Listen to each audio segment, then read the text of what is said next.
it's your girl Adeola. So why is the World Bank telling us that Abacha's loot is too big for them to handle? Like, what does that mean?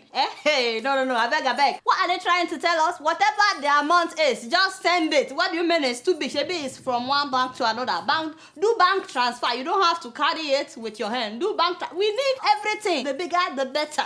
Don't tell our story. We don't want to tell your story. Now they are saying it's too big. The time that the man was looting the money, they didn't know it was big. They let him loot the money. Now they are telling us it's too big for them to have. You see, this is how these people do. Wayo, it's too much. Tomorrow now they will say Nigerians are the biggest scammers. They still have more than $11 billion that Abacha stole. So you can imagine how much he stole altogether. Like, really, this is what Nigerian officials do? I think it's a shame. For those that are there today, let this be a lesson to you that no matter what you do, even when you're no longer in power, that is what you will be remembered for. And if your father or mother is stealing money, let this be a lesson for you. I can't even believe that his family is not ashamed of what their father did. His daughter is still doing big mouth. Yabbing Wale Soyinka the other time. Hey, that is God. So a few weeks ago, I talked about how some foreign companies in Nigeria are enslaving Nigerians. I specifically talked about like Syria and of course MTN. Guess what happened last week? Yes, so MTN got caught. They got busted. Remember when they mandated everybody to register their SIM card, put in their address and so on, their age, and people spent hours in line trying to make the deadline? Well, it turned out that after the deadline from the government passed, there were 5.1 million unregistered cards. And MTN was still making money off of these people using these SIM cards instead of disconnecting them. So those people were still buying credit. So guess what the Nigerian government did? They fined them $5.2 billion. 5.2. I said yes, that is how it should be. With the security situation in Northeast and in other parts of Nigeria, I mean, I don't blame the government for telling people to register their SIM cards. There are so many foreign companies in Nigeria now that are daily violating our laws and treating their employees, which are Nigerians, badly. Yet we have never really heard of a fine or punishment for these companies, except last year when they fined Shell for the oil spillage, $3.9 billion. Did they ever pay that money? So I'm very happy that they decided to fine MTN. However, despite the fine on MTN, I think the Nigerian government needs to step up its game and do thorough investigation of so many of these foreign companies. Lebanese companies, Chinese companies, Indian companies. The workers at the airports, remember that they are constructing the new terminal at the Lagos airport. The workers were protesting recently that they didn't get paid for months. Can you imagine? This is a Chinese company not paying workers for months. So a lot of people are saying that the fine is too much. They are saying it equates $1,000 for each of the 5.1 million unregistered cards. They say it's excessive. I don't think it is. I mean, analysts suggest that the fine could be a form of income generation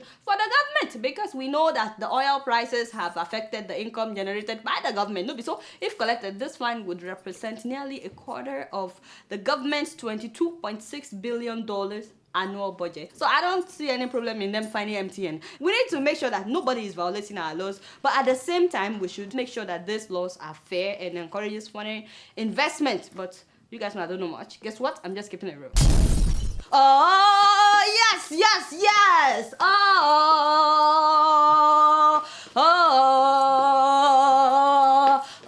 Where have you been? My people, I beg, play that video.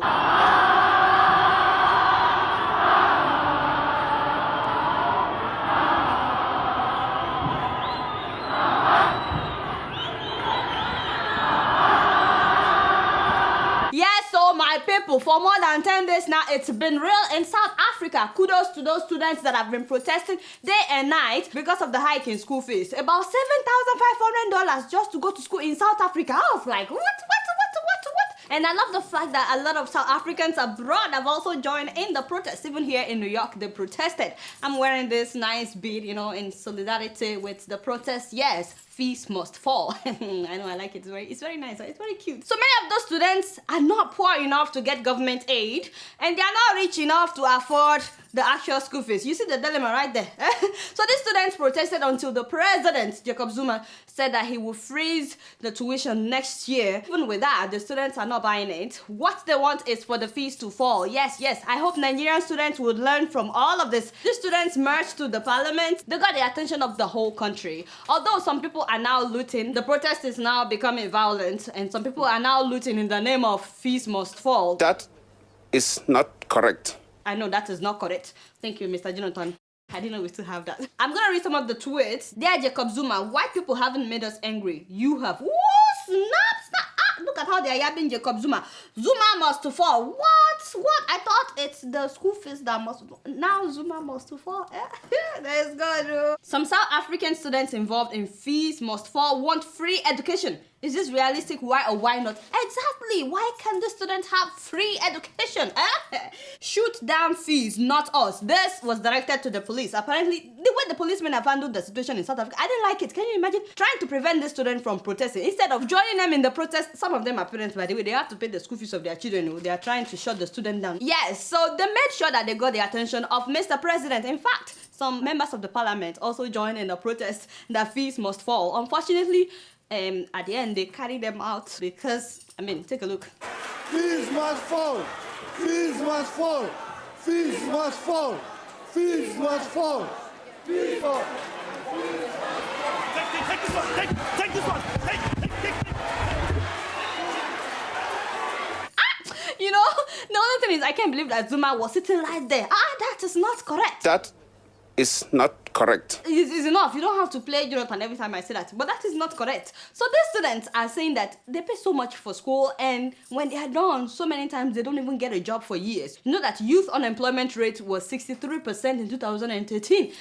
What's the point of getting expensive education with no job at the end of the day? Which is why I admire the courage of these students. Students can change a country. I'm telling you, if only Nigerian students would just learn from these South African students. You know, I read in the paper a few weeks ago that Babcock University has hiked up their tuition. I was like, what? Can you imagine? Even the fee for food, for everything, they hiked it up. Unfortunately, when the students protested, students from other schools did not join them. So nothing has really changed. Listen to what some of these Babcock students are saying. After 4 years of paying big money as school fees, Babcock University better make sure that Chevron will employ me because I cannot be job hunting. My brother. Yes, tell them, my brother. It's very important.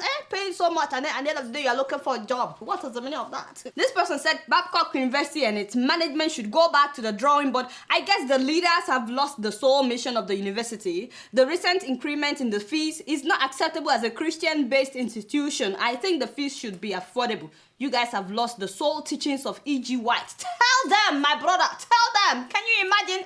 I feel the pains of these students. It's not easy now. Minimum wage is 18,000. One must to eat and drink garina. On top of that, you want to be charging more than 100,000 naira just for accommodation and food and board, 90-something thousand naira. It's not fair. It's not good. There is God in everything that we're doing. But for real, the Christian schools are supposed to be the most affordable ones. No, so things are changing in Nigeria. It's very sad. Very, very sad. Speaking of Zuma, I hope that he not only decreased the tuition, but I'm hoping that it will change many things. There are many things that need to change in South Africa. 939 million 3,060,000. Oh my God. I was just about to preach. I was giving a sermon about, and you have to interrupt with, is that what is important to you right now? As I was saying, Zuma needs to change many things. Actually, play that video again. It was actually funny. 939 million 3,060,000. The one cannot read. 769 800 and 700. Listen properly. 769,820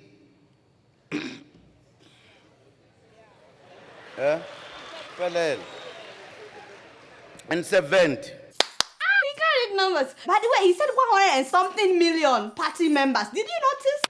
Members down from 100.2 million in 2012. What's the population of South Africa? Not be 50-something million? So the population of the party was times 2 the population of the whole country. I beg, move on. So it's clear that many people are tired of Jacob Zuma. I can't blame them. He has just a lot of issues, which is why this placard has been very popular, that Zuma must fall. You know, Zuma must fall. But, you know, if I were to advise Mr. Zuma, how you doing, my Oga? What's up? I would say to Mr. Zuma, my Oga, this is the time for you to win the hearts of students and just decrease the tuition, and suddenly students will love you. Once students love you, everything else will fall in line. But wouldn't be my own. Now, for those that are looting in the name of fees must fall, how about now? Why must you spoil a perfect cake with this crazy looting? It's not fair. Why are you trying to discredit all the effort of those that had been protesting sincerely? You know, people that have been protesting with the whole of their heart. It's not good. Stop looting. And if you are a student and you are looting, chai, I feel sorry for you and for your father and everybody that sent you to school. I feel sorry for them. But until then, I'm hoping that this student will continue. Don't stop until you get what you want, so you understand. Kudos to these students. And Nigerian students, wake up. You guys are not doing anything. Guess what? I'm just keeping it real. So it's been a long time that I did the Zimbabwean story. You know, Zimbabwe, my Zimbabwe, Mugabe, my Mugabe. But you know, how can I see something like this and keep quiet?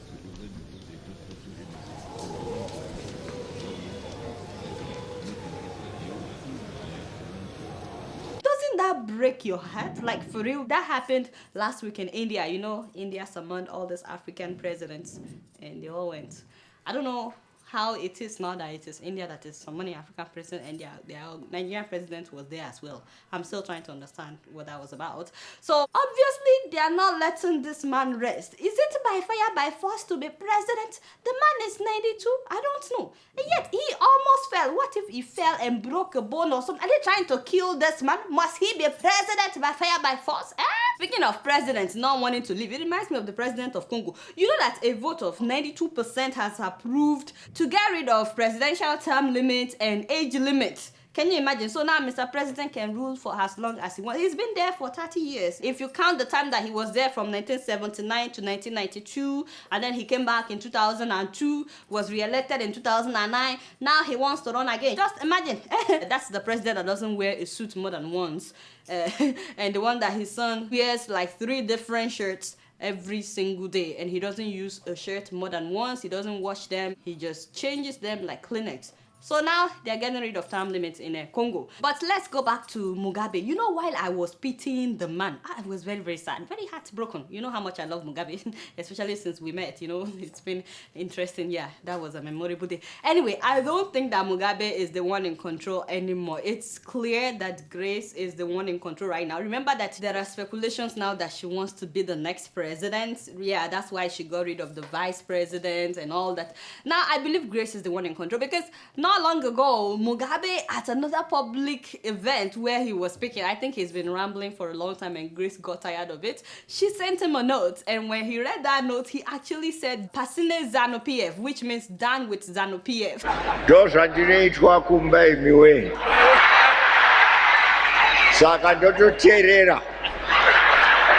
Pasine ZANU-PF. First of all, well, for those of you that don't speak Zimbabwean language, you may want to learn. Sure, you see your life now. That tells me that somebody is now the one in control. It doesn't look like Mugabe is the one in control anymore. So it's very, very sad. Anyway, I said all that just to say, let the man rest. Because some of us actually care about Mugabe. If I have a 90-something-year-old grandfather, I wouldn't let him be doing stuff like this. It's not fair. It's so not fair. You guys, I don't know anything. Guess what? I'm just keeping it real. Before I leave, I'm going to read an email, and this one is by Oludele Fatola, and he says, "Hi Adeola, I happen to be in Nigeria on vacation to see my family in Sangota, and attached are road pictures in Sangota area of Ogun State. This is a federal road leading to Idiroko border. From under the bridge of Sango, you can see the level of damage on the road. I spent about 1 hour trying to cover a distance less than 1 kilometer. Oh, 1 hour on 1 kilometer. What? Thank you very much. Regards, Oludele. Oh, thank you so much, my brother. The photos that he sent, I mean, as you guys can see, this is messed up. I'm looking at these photos and I'm like, wow. Yeah, he sent so many. I can't put all of them up here, but I put the rest of it on my website. That's adelafire.com. You can always find me. Now, that doesn't mean we don't have good roads in Nigeria. Definitely we do in different places. Abuja, Lagos, you name it. But so many places, especially if it's not in the city, so many places are ignored when it comes to giving them good roads, electricity, and water. Thanks so much, my brother, for sending this. And I'm sorry that's all the time that I have for emails today. Please keep sending your emails to adeola.keepingitreal@gmail.com. Alright, y'all, it's been real, and I'm keeping it real right up in here. Until next week, I'm gonna see y'all later. Peace out.